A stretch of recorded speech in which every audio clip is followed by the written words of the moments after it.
Olá, Adri, bom dia, Rovai também, tudo bem aqui, né? Dessa vez aí reportando sobre as nossas ilustres Forças Armadas, que devem ser as primeiras no mundo aí a receber uma estrela Michelin, não é mesmo? Porque, afinal de contas, com 212 mil em camarão, 12 mil em vinho e 21 mil em mel, as Forças Armadas brasileiras deixam para trás até os mais lendários restaurantes do chefe Ferran Adrià. E 6 mil em Cajuzinho, né? Que isso que me intrigou. Será que era tudo pro Pazuello? Rovai, 6 mil em Cajuzinho, não sobrou um nada da verba da segurança pública da intervenção do Rio de Janeiro, nem para comprar um brigadeiro, um beijinho ou um bicho de pé. Foi tudo Cajuzinho. E, ó, admito, na infância eu não era muito fã, não gostava muito de Cajuzinho. 6 mil em Cajuzinho, para mim, além de tudo, é um desperdício. Eu sou mais do beijinho. A Tri não, você gosta do bem casado. Bem casado, mas bem casado não tem festa de criança. Primeiro é beijinho, depois brigadeiro. Mas vamos lá, que absurdo, com dinheiro público, né? A gente está rindo aqui, mas é o gasto, né, do dinheiro público com coisas totalmente supérfluas, desnecessárias, né? Um mau uso do dinheiro, né, Henrique? A questão aí não é nem só o uso em coisas supérfluas, né? É o fato de que essa verba foi destinada pelo governo federal durante o governo do ex-presidente golpista Michel Temer, foi destinada especificamente em 2018 para que fosse investida em equipamentos da área de segurança pública, de inteligência, enfim, na área penitenciária. Foi algo que foi destinado especificamente para esse fim. É diferente, né, de quando as Forças Armadas utilizam esses valores que recebem como verba mesmo, para que financiem aí pelo Ministério da Defesa, né, é completamente diferente. Já é um absurdo nesses casos, porque o dinheiro acaba sendo destinado para compra de coisas luxuosas e totalmente supérfluas, mas num caso desse especificamente, né, da verba destinada para a intervenção federal no Rio de Janeiro, além de um absurdo, né, de um descalabro, é também um sinal claro de ilegalidade, porque o Tribunal de Contas da União deixou bem claro que essa não é a finalidade, não era para isso que esse dinheiro tinha sido destinado pela União no caso da intervenção federal no Rio de Janeiro durante o governo Temer. Ou seja, pior ainda, né? Usou o que tinha que ser para uma coisa, usou para outra, né? Que é isso, né? Dri, tem mais uma informação também curiosa, que é o seguinte: boa parte desse dinheiro que foi revertido para as Forças Armadas no período da intervenção federal no Rio, também foi utilizado para a compra de equipamentos, como, por exemplo, drones, blindados, enfim, uma série de outros apetrechos aí de natureza militar que não seriam propriamente utilizados na segurança pública do Rio e foram distribuídas para unidades das Forças Armadas em outros estados. Então, por exemplo, batalhões e companhias do Exército no Centro-Oeste receberam esses equipamentos e permanecem na posse deles até hoje. A Força Aérea Brasileira comprou drones e softwares de monitoramento e está utilizando esses equipamentos em outros lugares. E assim, o Rio de Janeiro em si, naquele momento, que daquela tão questionável e tão polêmica intervenção federal, o Rio de Janeiro ficou sem essa verba para utilizar no patrulhamento das ruas e no policiamento, nos trabalhos de inteligência daqueles corpos policiais, dos corpos policiais que atuam aí na área de segurança no Rio. Olha só, você fez uma investigação ontem também, Henrique, uma apuração sobre os envolvimentos aí de todos os homens do Braga Neto. Aliás, dava um excelente título isso, Todos os Homens do Braga Neto. Né? Tem todos os homens do presidente, tem todos os homens do Braga Neto. Quem são? Não sei se você sabe de cor e consegue falar, porque não sei se quiser ajuda aí, a Drit. Não, eu posso citar aqui, né? Na verdade, os investigados por essa operação da Polícia Federal, que acabou aí indo atrás do gasto irregular nas verbas da intervenção, são o general Paulo Roberto Correia Assis e os coronéis Diógenes Dantas e também um segundo coronel é o Robinson Queiroz. Esses três foram investigados. Esse último que eu citei, o Robinson Queiroz, nós não conseguimos por hora levantar nenhum tipo de informação a respeito dele. Mas em relação ao general Correia Assis e ao coronel Diógenes Dantas, e esses sim, contra eles há um histórico aí bem vasto, né, enfim, de ações no campo político e tal, de posicionamentos golpistas. E conta pra gente o que você achou como prova aí de que eles eram do golpismo desses militares, como que eles atuavam nos bastidores contra o Estado Democrático de Direito, contra a democracia no Brasil.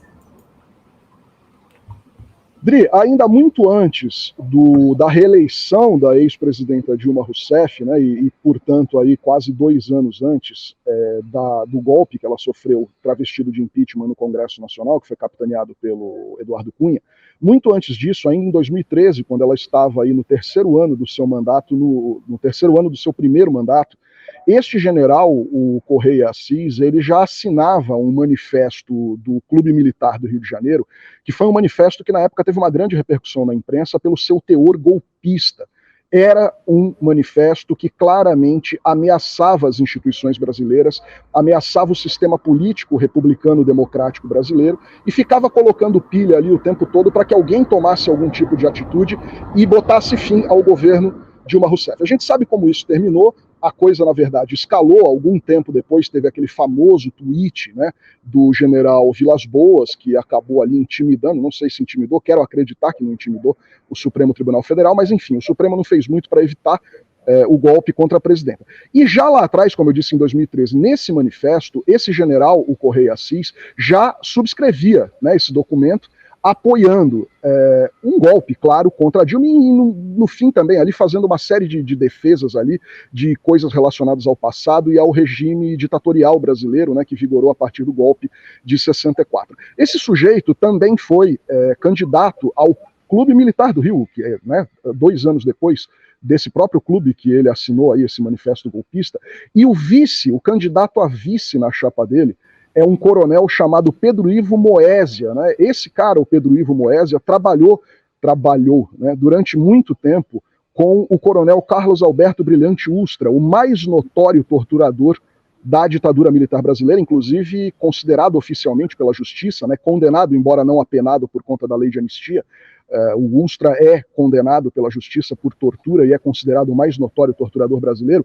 Esse coronel Moésia, que era o vice do general Correia Assis, ele trabalhou junto no DOI-CODE com o Ustra. Então, assim, você imagina o nível desse pessoal. E, por fim, ele ainda fez parte, né, o general Correia Assis, ele ainda fez parte da equipe de transição do governo do ex-presidente Jair Bolsonaro na passagem ali do final da gestão Temer, né, no final de 2018, começo de 2019, ele fez parte ainda da transição e era um homem de confiança do ex-vice-presidente, hoje senador, Hamilton Mourão. Ele deu uma entrevista até, inclusive, interessante para o The Intercept, né, no período da transição, em que ele dizia que o Mourão seria presidente um dia. Ele só não sabia se ia ser em 2022 ou antes de 22. Então, assim, o sujeito é tão golpista que ele queria dar um golpe no Bolsonaro para botar o Mourão na presidência da República, né? Então, por aí você vê o nível dessas pessoas, que agora passam a ser investigadas por corrupção, por atuação irregular no uso de verba pública. Essas pessoas que se travestem, né, que se jactam aí de bastiões da moralidade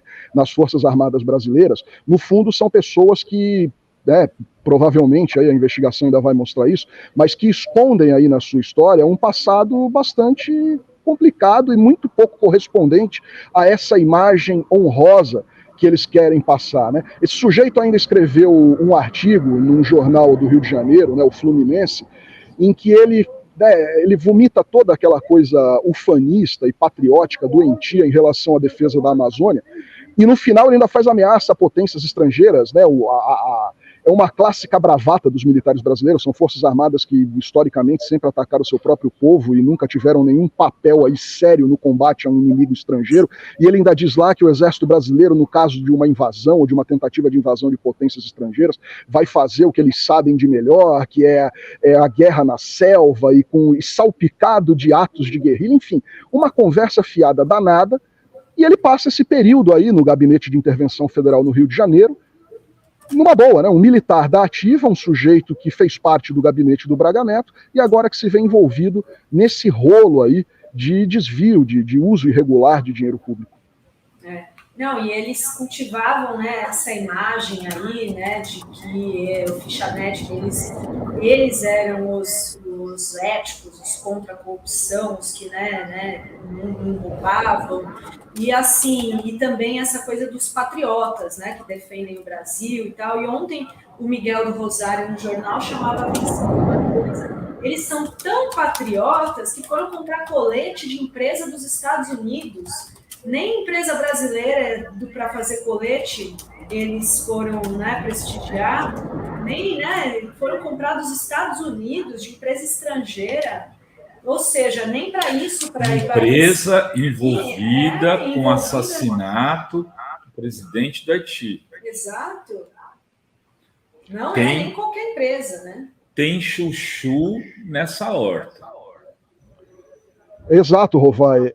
O que chama mais atenção nesse contrato, além dos valores aí com o que a imprensa classificou como sobrepreço, né, que na minha época tinha outro nome, se chamava superfaturamento, além desses contratos com superfaturamento na compra dos coletes, que um contrato que acabou sendo suspenso depois, o que chama atenção nesse caso é o fato da empresa que vendeu os coletes para o governo brasileiro ser uma empresa cujo proprietário é o homem considerado o articulador do assassinato do presidente haitiano Jovenel Moïse.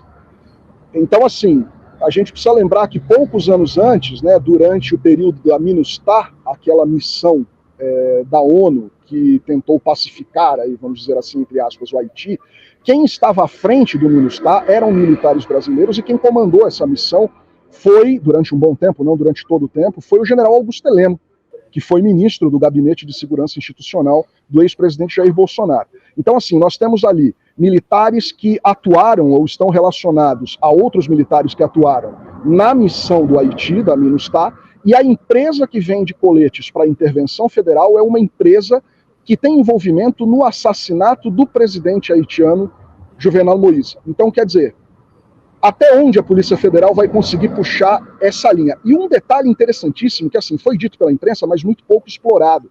Quem levantou essa lebre foram as autoridades americanas. Investigações relacionadas ao Departamento de Estado, né, ao DEA e ao FBI, essas investigações levantaram essa compra superfaturada realizada pelas Forças Armadas do Brasil, pelo Exército Brasileiro. Ou seja, né? Mas e depois o Braga Neto continuou tendo relação, né, com essas empresas, né? Continuou. Pois é, Driu. Os contatos entre o Braga Neto e essa empresa dos Estados Unidos que vendeu os coletes, eles prosseguiram até muito pouco tempo. Então, naturalmente, aqui a gente está fazendo um jornalismo muito sério, não está atribuindo e acusando diretamente o general e ex-ministro Walter Braga Neto. O que a gente está dizendo é o seguinte: ele participa da elaboração desse contrato com valores com sobrepreço, né, superfaturados, a compra é anulada e você percebe que essa relação com a empresa norte-americana não é uma relação ali en passant, digamos assim. Ele segue mantendo contato com esses lobistas e com gente ligada a essa empresa que fornecia material superfaturado ao governo brasileiro. Vai. E tem a história ainda da Marielle, né?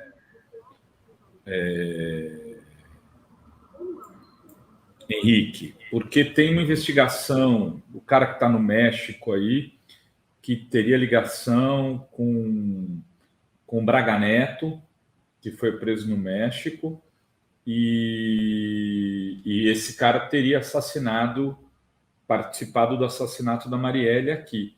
Marielle que criticava, eu não estou dizendo que o Braga Neto é o mandante, não há indícios que levem a isso. Mas, ao mesmo tempo, ele não investigou. E tem um possível assassino da Marielle, que está foragido no México. E que era ligado ao Braga Neto. Eu esqueci o nome dele agora. Eu preciso até dar uma... até agora, né? Saiu numa matéria pública, se não me engano. E aí tem o fato que o mesmo Braga Neto tinha sofrido críticas duras de Marielle na intervenção do Rio de Janeiro. Quer dizer, eu sempre achei que a capivara desse cara era mais suja e que isso passava pela intervenção do Rio. Cansei de falar disso aqui. Ele, no processo de intervenção do Rio, o Braga Neto agiu como um pústula. Começou ali o golpismo, mas com o partido militar exercendo poder real. Tudo bem, no golpe da Dilma eles já começam a ganhar espaço no governo federal, mas no Rio eles se estabelecem como uma força política. Tanto que o Lula não ganhou do Bolsonaro do Rio. Essa aliança, militares, milícias, igrejas evangélicas no Rio, funcionou muito bem. Funcionou muito bem. Deu grandes resultados eleitorais. Veja, o Eduardo Paes se envolveu diretamente na campanha do Lula no segundo turno e não conseguiu reverter. Se envolveu mesmo, botou camisa e os cambal. Até o Vaguinho lá e a mulher do Vaguinho, que virou ministra depois, mudaram. Vieram para o lado de cá e não deu jeito. Perdeu. O Rio, que era um estado que chegou a dar 75% para o Lula na eleição de 89, um estado que elegeu Brizola, que quase elegeu Darcy Ribeiro, né? Um estado de tradição canhota, vamos dizer assim.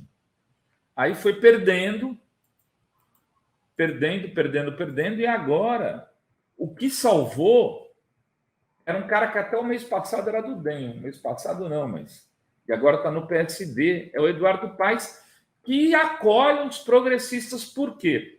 Porque teve esse envolvimento e teve toda essa articulação política feita a partir das Forças Armadas, que são muito fortes no Rio contra o poder político.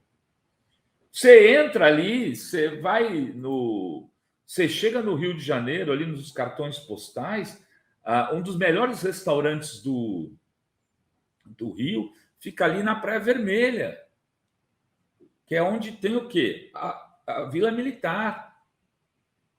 Eles têm influência, têm força, né? Não à toa o Pazuello, se não me engano, foi o mais votado da candidata. Foi a Daniela do Vaguinho, né? Daniela do Vaguinho como mulher, né? Eu acho que o Pazuello teve mais votos que ela, inclusive, para deputado federal. E o Bolsonaro se elegia continuadamente no Rio de Janeiro, Henrique.